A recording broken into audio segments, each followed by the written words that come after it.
ಇವತ್ತು ನೋಡ್ರಿ ಹುಣಿವಿ ಇರುವುದರಿಂದ ಸಿಕ್ಕಾಪಟ್ಟೆ ಜನ ಐತಿ ಇವತ್ತಿಲ್ಲಿ. ಈ ಹುಣಿವಿಗೆ ಏನಂದ್ರೆ ನಮ್ಮ ತೇರ್ದಾಳದಿಂದ ಅರ್ಧ ಜನ ನೋಡ್ರಿ, ನಮ್ಮ ತೇರ್ದಾಳದಾಗ ಇರುವಂಥ ಅರ್ಧ ಜನ ಮಂದಿ ಎಲ್ಲ ಇಲ್ಲೇ ಇರ್ತೈತಿ ಇವತ್ತು. ಅಷ್ಟೊಂದು ಭಕ್ತಿ ನಮ್ಮ ಬಗ್ಗೆ. ಅದರಲ್ಲಿ ಉತ್ತರ ಕರ್ನಾಟಕದ ಅತಿ ಫೇಮಸ್ ಆದಂಥ ಒಂದು ದೇವಸ್ಥಾನ ಇದೆ, ಶ್ರೀ ಯಲ್ಲಮ್ಮ ದೇವಿ ದೇವಸ್ಥಾನ, ಸವದತ್ತಿ ಯಲ್ಲಮ್ಮ ದೇವಿ ದೇವಸ್ಥಾನ.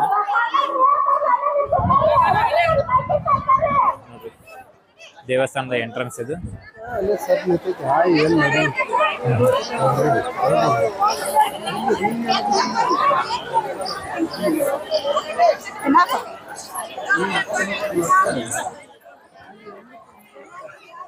ಎಲ್ಲಿ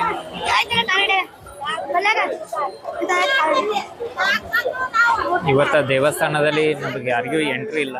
ಯಾಕಂತಂದ್ರೆ ಇವತ್ತು ಮಧ್ಯಾಹ್ನ 2:35ವರೆಗೇನು ಎಂಟ್ರಿ ಇಲ್ಲ. ಯಾಕಂದ್ರೆ ಇವತ್ತು ಹುಣ್ಣಿಮೆ ಐತಲ್ಲ, ಹುಣ್ಣಿಮೆಗೆ ನಿನ್ನೆ ದಿವಸ ತಾಯಿಯ ಮಂಗಳಸೂತ್ರ ತೆಗೆದಿರ್ತಾರತ್ತ. ತೆಗೆದ ಇವತ್ತು ಫುಲ್ ಡೇ ಅಂದ್ರೆ ಮಾರ್ನಿಂಗ್ದಿಂದ ಮಧ್ಯಾಹ್ನವರೆಗೂ ಹೋಮ ನಡೀತಿರ್ತೈತೆ. ಹೀಗಾಗಿ ಇವತ್ತು ಯಾರಿಗೂ 2:30 ಗಂಟೆವರೆಗೂ ಮಧ್ಯಾಹ್ನ 2:35ವರೆಗೂ ಹೋಮ ನಡೆಯುತ್ತಿರುವುದರಿಂದ ಯಾರಿಗೂ ಒಳಗೆ ದರ್ಶನ ಇರೋದಿಲ್ಲ. ಆಮೇಲೆ ಮತ್ತೆ ದರ್ಶನಕ್ಕೆ ಅವಕಾಶ ಮಾಡಿಕೊಡ್ತಾರಂತ ನೋಡೋಣ.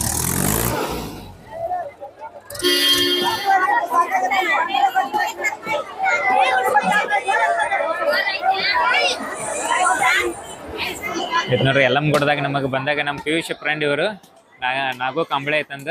ಇವ್ರಿಗೆ ಬೆಳಗಾವಿ ಡಿಸ್ಟಿಕ್ದಾಗ ಪೊಲೀಸ್ ಅದಾರು, ಇವ್ರು ಭೇಟಿಯಾಗಿದ್ದಾರೆ. ಇವ್ರ ಸಹಾಯದಿಂದ ನಮಗೆ ನಿನ್ನೆ ದರ್ಶನ ಮಾಡೋಕ್ಕೂ ಚಲೋ ಆಯಿತು. Thank you Nagu.